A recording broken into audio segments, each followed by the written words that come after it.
বিয়ের প্রথম রাতেই তুমি বলেছিলে কালো মেয়ে আমার পছন্দ না।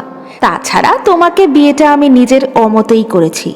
শহর থেকে গ্রামের বাড়ি আসার আগে পর্যন্ত আমি জানতাম না বাবা মা আমার বিয়ে দেওয়ার জন্য ডেকেছেন, তাও আবার তাদের আগে থেকে পছন্দ করা মেয়ের সাথে। ওদের কথা রাখার জন্য আর সবার মান সম্মানের কথা ভেবে আমি আর ঝামেলা করিনি। বিয়ে করে তোমাকে নিয়ে শহরে আসতে বাধ্য হয়েছি। আর একটা কথা, আমার গার্লফ্রেন্ড আছে, তাকে বিয়েও করব।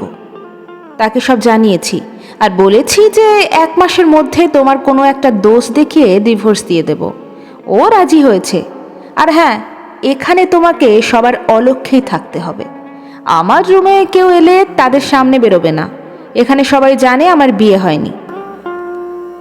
বিয়ের প্রথম রাতে এমন কথাগুলো শুনে আমি পাথর হয়ে গিয়েছিলাম। শুধু চোখের সামনে ভেসে উঠেছিল আমার বাবা মায়ের মুখ দুটো। নিজের জন্য মনে হয়নি কিছুই। এক সাগর কষ্ট দলা পাকিয়ে উঠেছিল বুকে। তাদের ভবিষ্যতের পরিণতি কি হবে ভেবে অনেকক্ষণ কাদার পর যখন বুঝলাম আমার কান্না মোছার কেউ নেই, বুকে সাহস নিয়ে তোমাকে বললাম, আমাকে তুমি 1 বছর তোমার কাছে থাকতে দাও।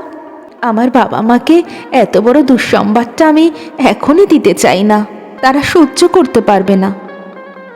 তুমি বললে 1 বছর দিতে পারবো না, পায়েল হয়তো এতদিন অপেক্ষা করবে না, বড় জোর 4-6 মাস দিতে পারি।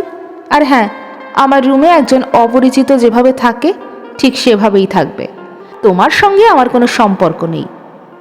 আমি কান্না ভেজা গলায় বললাম, আচ্ছা।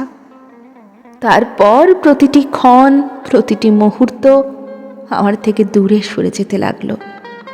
আমি ভুলে গেলাম সকালটা দেখতে কেমন, কিভাবে দুপুর গড়ায় রাত কাটে। ঘরের প্রতিটি কোণে, রান্নাঘরে, বারান্দায় আমার চোখের জল লেগে আছে। আমি যেন আকাশের খসে পড়া কোনো উল্কা, যার পড়ে যাওয়ার শব্দ হয় না, আর যারা পড়ে যাওয়া দেখে তারা আনন্দিত হয়। কোনোদিন বোঝার চেষ্টা করে না কত ব্যথা বুকে নিয়ে উল্কাটা ঝরে পড়ছে তার চির চেনা আকাশ থেকে।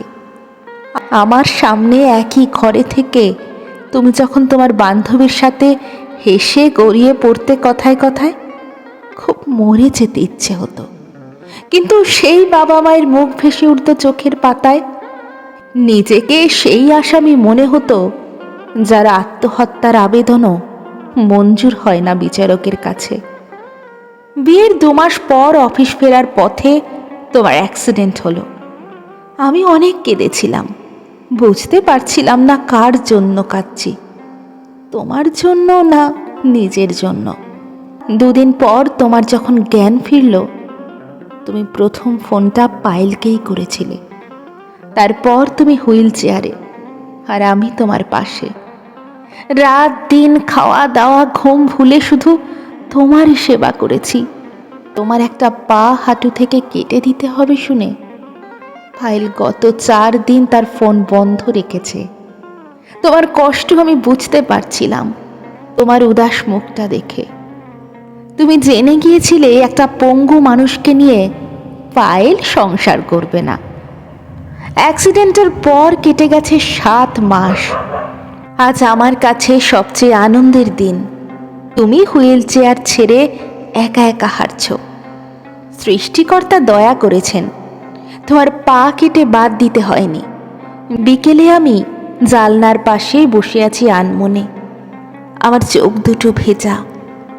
তুমি পেছন থেকে এসে আমার কাঁধে হাত রেখে বললে, অনুরাধা, তুমি আমার কাছে একটা ঝরে পড়া উল্কা, যার আলো দেখে আনন্দ পাইনি আমি, শুধু ঝরে পড়ার কষ্টটা বুঝতে চেয়েছি গত 7 মাস ধরে।